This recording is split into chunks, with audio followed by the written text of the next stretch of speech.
ഡേയ് ഈ ശ്രദ്ധിച്ചോ? ആ ന്യൂ ഇയർ പരിപാടി പറഞ്ഞപ്പോ നമ്മളെ പ്രകാശനം നോട്ടക്കി.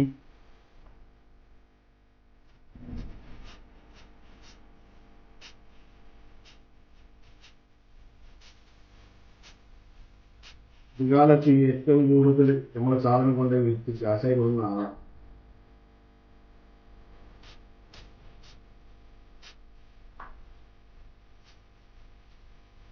അതെ, അവൻ നല്ല പിള്ള ചാമ്പ്യാന്ന് പറഞ്ഞിട്ട് കുറച്ച് നാളായി. ആ പഴയ പോലും നമ്മളെ സാധനം വാങ്ങുന്നില്ല. ഇപ്പൊ യൂണിയൻ ലീഡർ അല്ലേ? അവന്റെ ഒരു കോപ്പിയ യൂണിയൻ.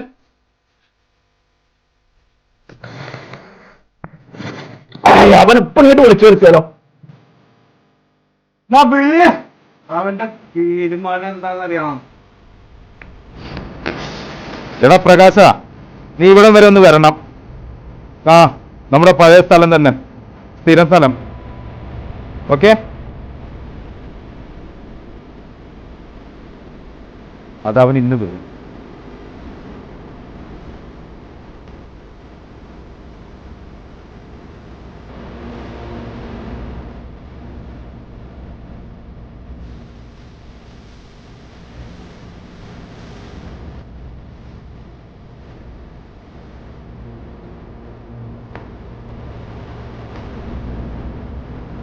എന്താ എന്തിനാ വിളിച്ചു?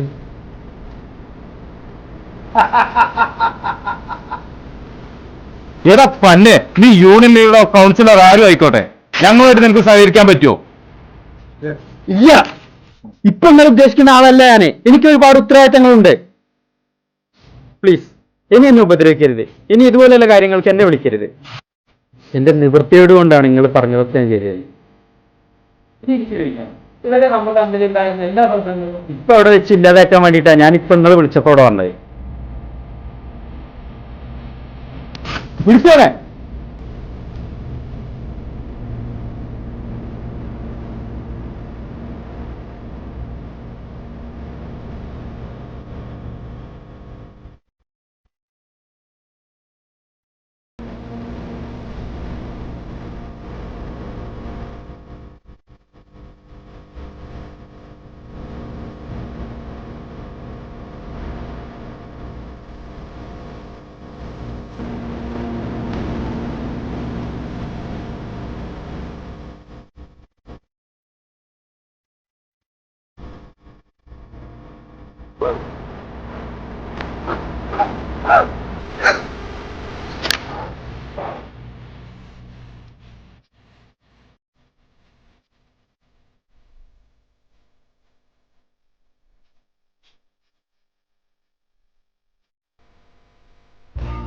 വാടാ പോവാം.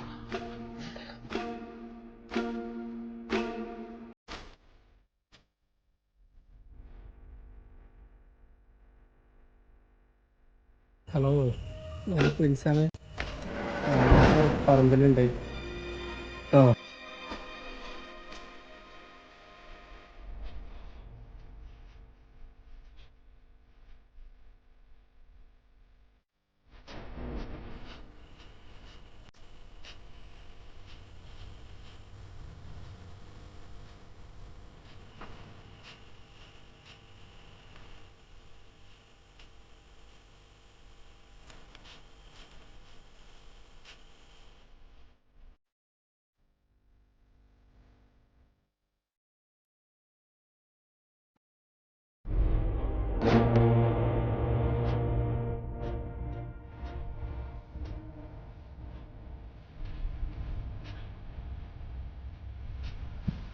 പറ്റേ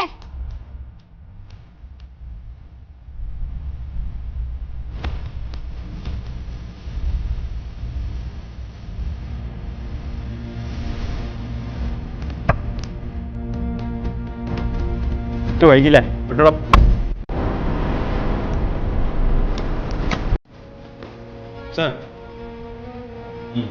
താഴെ പോയി കിടക്കണം. നാളെ മുഴുവൻ മയക്കുമരുന്ന് മാഫിയ നിർണായകം നടത്തിക്കൊണ്ടിരിക്കുകയാണ്. ഇവിടെ ഒരു മരണം നടന്നിട്ട് ഒരാഴ്ചയായി. അതുമായി ബന്ധപ്പെട്ട് തനിക്ക് ആരെങ്കിലും കണ്ടുപിടിക്കാൻ സർ, സംശയകരമായി 1-2 പേരെ കസ്റ്റഡിയിലെടുത്തെങ്കിലും അറസ്റ്റ് ചെയ്യേണ്ട തെളിവില്ല സർ. തനിക്കത് പറയാം. You should obey my order. I am the senior officer of you. ഇവിടെ എനിക്കും അവരുടെ ചോദ്യത്തിന് ഉത്തരം കൊടുക്കാൻ കഴിയുന്നില്ല. സർ ഒരു കാര്യങ്ങളുടെ ചാർജിൽ എനിക്ക് ഒരുപാട് പ്രതീക്ഷകളുണ്ടായിരുന്നു. സർ കൊലപാതകം നടത്തിയവരെ കണ്ടുപിടിച്ച് അറസ്റ്റ് ചെയ്യുക തന്നെ ചെയ്യും. I will do my best. അത് എത്രയും പെട്ടെന്നായിരുന്നു you may go now. Sir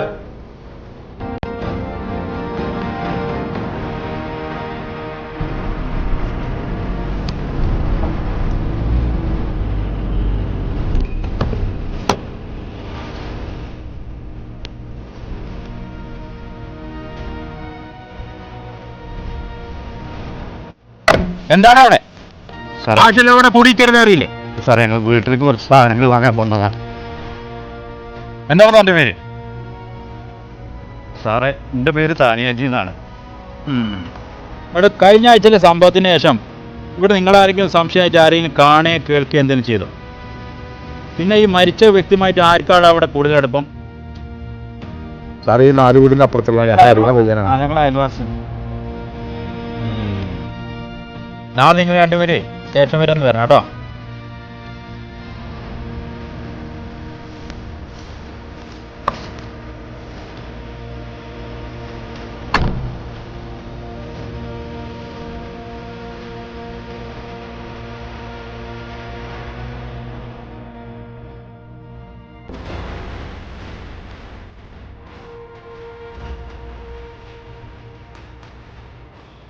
മകൻ അമ്മയെ വെട്ടിക്കൊന്നു.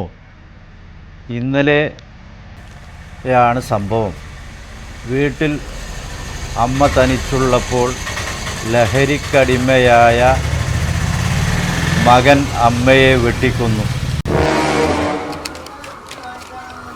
ആചാര്യ മക അമ്മയല്ല, എല്ലാരും വെട്ടിക്കൊല്ലും ഈ കണക്കി പോകുകയാണെങ്കിൽ. നാടിന്റെ പോക്കേ ആ കോലത്തിലാണ്. നാടിന്റെ പോക്കൊന്നും പറയണ്ട. കഴിഞ്ഞ ആഴ്ച ആ കൊലപാതകം കഴിഞ്ഞിട്ടേ മാഷേ, കഴിഞ്ഞ ആഴ്ച ഞാൻ എന്തോ സാധനം റോഡിൽ കൈമാറാൻ ഞാൻ കണ്ടതാണ്. നമ്മളെ നാട്ടിൽ നിന്നേ ഈ മയക്കുമരുന്ന് ആൾക്കാർ പോയിട്ടൊന്നുമില്ല. വീട്ടിലെ കുട്ടികളൊന്ന് ശ്രദ്ധിച്ചോളി. അതെന്താ ഇപ്പം അങ്ങനെ പറഞ്ഞത്? നിങ്ങളെ മകനെ അതില് ഉണ്ടോന്നൊരു സംശയമുണ്ട്. എന്താ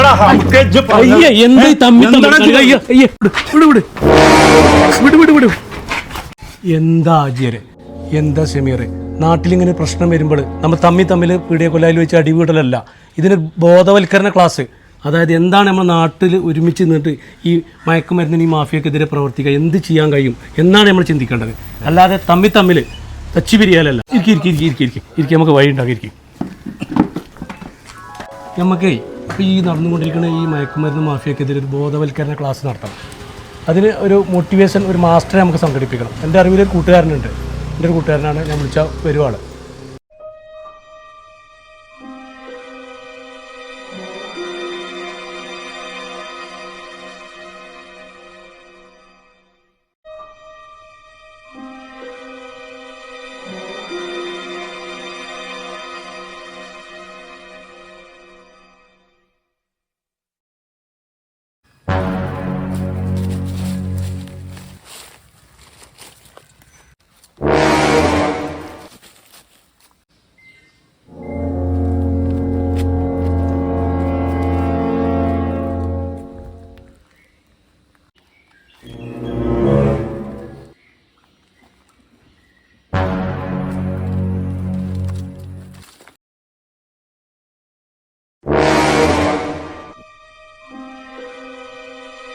Len Jung hatte vollkommen recht. Er ist hierher gekommen. Pai Ching-Yeng, ich hätte nie gedacht, dass es so leicht sein würde. Du warst doch nicht so gut, wie sie alle von dir sagen. Jetzt werden wir deinen Kadaver neben deinen Freund Chao Ti-Chi hängen. Meinst du?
വരണം വരണം, എനിക്കറിയാമായിരുന്നു നീ അവസാനം ഇവിടെ തന്നെ എത്തുന്നുണ്ട്.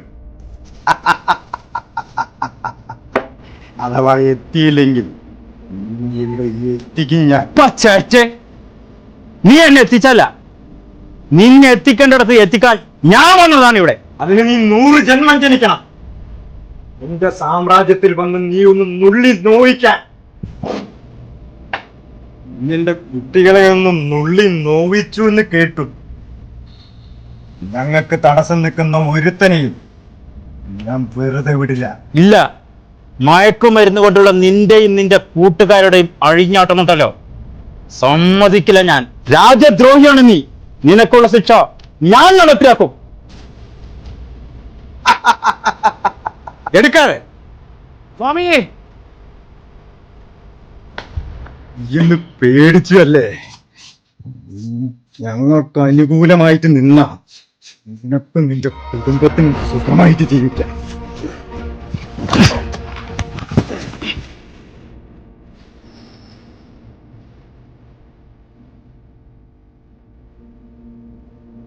സ്വാമി, നടക്കണം അങ്ങോട്ട്.